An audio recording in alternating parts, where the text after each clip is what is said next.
I just encourage you to try something new. Like, especially if you go on vacation and some opportunity to try something completely new. If you feel a little twinge of curiosity and like, oh my God, that looks amazing, or I heard somebody talking about this and it sounded so incredible and it sparked a curiosity for me, and I and it, you think, oh, could I do that?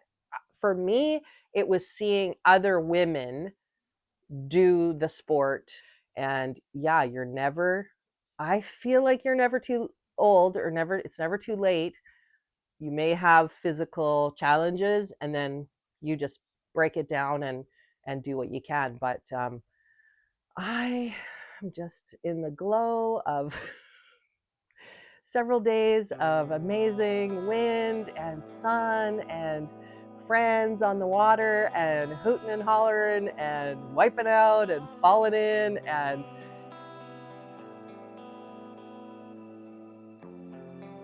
hi, welcome to Fireside Rebels. I'm Carol Ann. Today it's the start of summer, and as I'm recording this, and in celebration of that, in celebration of the longest day of the year and doing fun things in the summer, things that we love, and getting outside, I'm going to be talking about one of my passions, which is wingfoiling. For those of you who don't know what it is, wingfoiling is a wind water sport, and I'm very grateful to live in a coastal community. So I live really close to the ocean and lakes as well. But for this particular sport, the ocean is our preferred location of choice for the conditions. So I started out trying to learn windsurfing, which most people probably have heard of windsurfing. And I'm really bad at it. It's really hard. People take, years and years of dedication to learn windsurfing. And I found it really challenging and just honestly was not very committed to it. And I was a bit of a wimp, and I was like, oh, this is too hard. But I really admire people who persevere at something as hard as that, because yeah, windsurfing is one of the harder wind water sports. And then a number of years ago, I got into kiteboarding, or kite surfing, people call it, but kiteboarding. I learned and took lessons at a kiteboarding surfing destination. And it's very challenging to learn. You have to have the right conditions and not be afraid of it. And it's a whole thing. I've been kind of challenged with, being a bit afraid of the water and the wind. And so anyway, I did kiteboarding for a number of years, and I still go out kiteboarding once in a while. But about 3 years ago, it became about wingfoiling, which is not something I ever would have imagined I would be able to do, want to do. I saw the first iterations of people doing wingfoiling, and I was like, what is this even? Like, what? This looks crazy. Like, this looks way too hard. And it is hard, but I have to say, from in my experience, I think it's the easier. It's hard for me to say, because I actually did start after I started kiteboarding for a number of years. Then I tried foiling on a hydrofoil on a windsurfer. So windsurf foiling, which is you're flying along on a windsurfer above the water, 2 to 3 feet above the water on the hydrofoil, which is crazy. However, the catapults are bananas when you when you wipe out on a windsurfer or on a windsurfer foiling. The catapults are insane.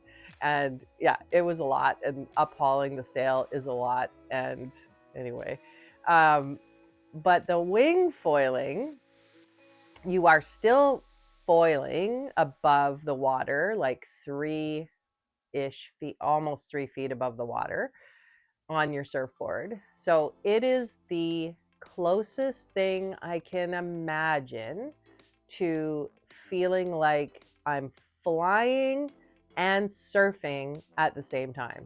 It's crazy. And I mean, I just love it so much.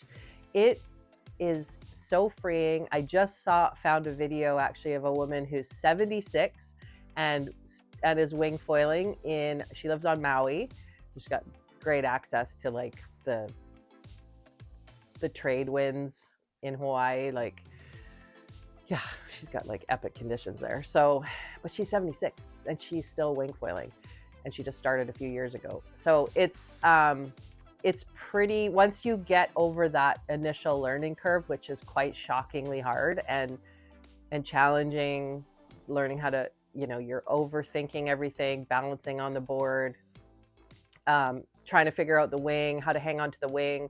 Then when you start foiling, most people are quite afraid of getting hit by the foil. And yes, people have gotten hit by the foil. And I mean, I kicked the foil the other day stupidly because I made a goofy mistake and I kicked the foil with my leg, got a little bruise. But typically, I don't get hit by the foil because the foil is kind of going in the opposite direction when you wipe out. So it's been pretty good for me. And I'm now past the state. Now I can turn, I can jibe, and I'm learning tacks actually as well. Upwind tacks. I can ride toe side, which is switch stance. So when you go around a turn, then your feet are the wrong foot forward, and so you have to actually surf. And it is so fucking fun. Like I can't believe that I get to do this, and I'm so grateful that I found this.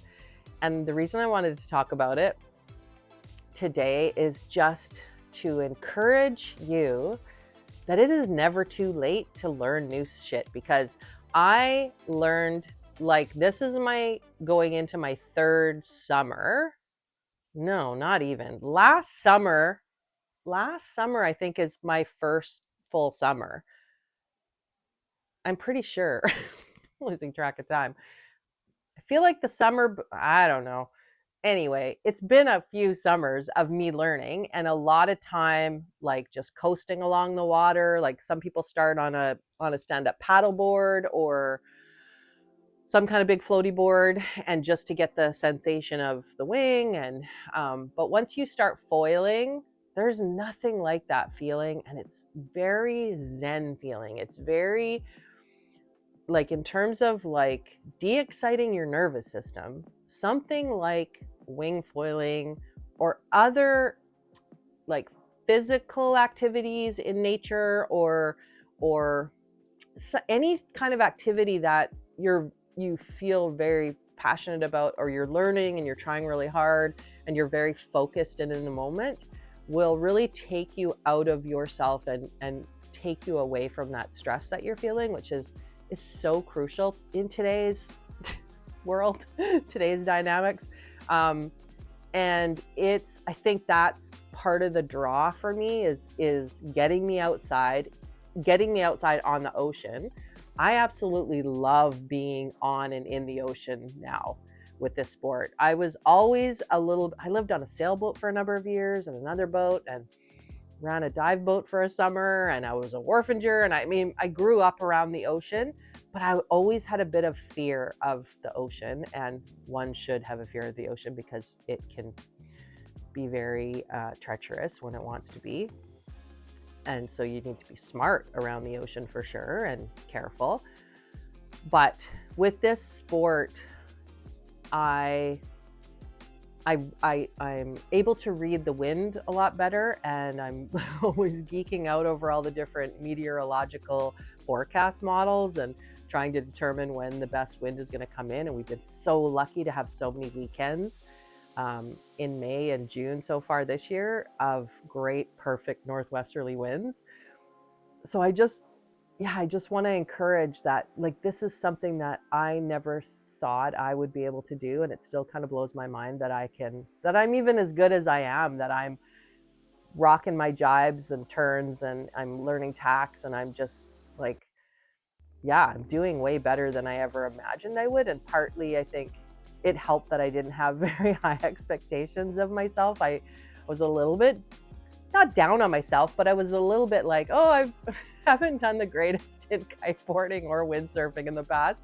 I did learn how to windsurf foil fairly quickly, but man, the catapults were hard, and I found it physically very hard on my arms and my shoulders and my wrists.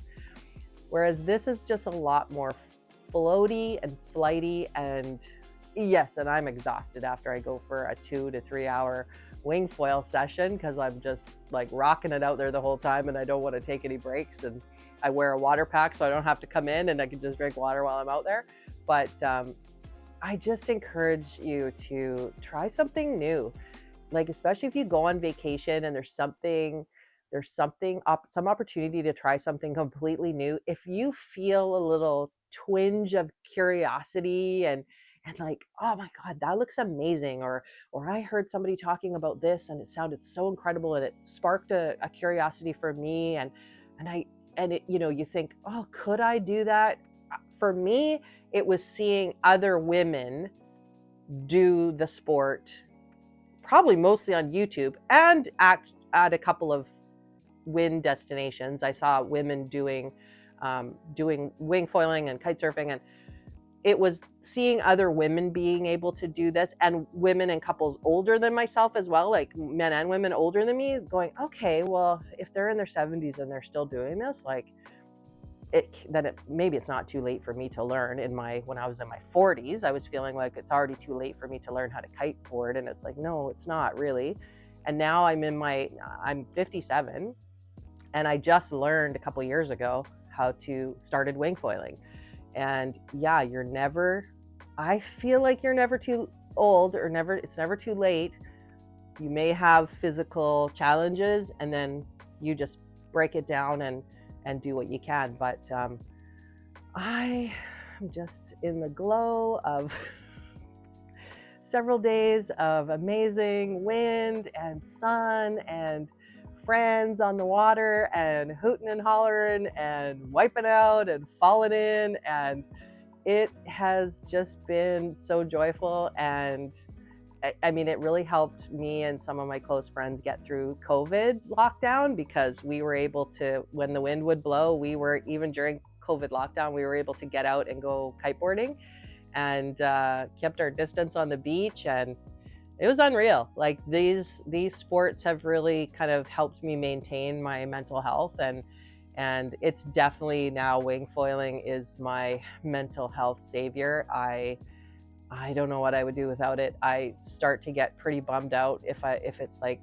you know, if a couple of weeks were to go by now without being able to get out on the water, then I tend to just go into the ocean. I tend to just go down and do a cold plunge in the ocean, which, yeah, it's June. It's not that cold right now, but yeah, I love just now being in the ocean and floating in the ocean and being near the ocean. I always have, but being actually able to ride on the ocean is incredible. And so, yeah, just want to encourage you to get outside your comfort zone, try something new, learn something new. It's so fun, and it can be such a game changer, and just it can just help you rewrite your next chapter and figure out what things you actually are interested, that you may have told yourself a story that is not true. You may have told yourself a story that you were a little bit harder on yourself, or you're hearing someone else's voice in your head that was telling you that you couldn't do that, or you know, I had a lot of girls can't do that, or, you know, that kind of narrative. But I'm like, yeah, fuck that. I don't subscribe to that narrative anymore. So yeah, I just wanted to, I'm super pumped. I've got the Stoke going, so I just wanted to carry that forward, and I wanted to do a quick episode to encourage you to try something new, learn something new, get outside your comfort zone, and do something that you never imagined you'd be able to do. At least give it a try and see if it's something that you want to kind of commit some time to and some effort to. as you ignite your second act. So I hope that gives you a little bit of stoke into the rest of your week. So thanks for joining. See you next time. Bye.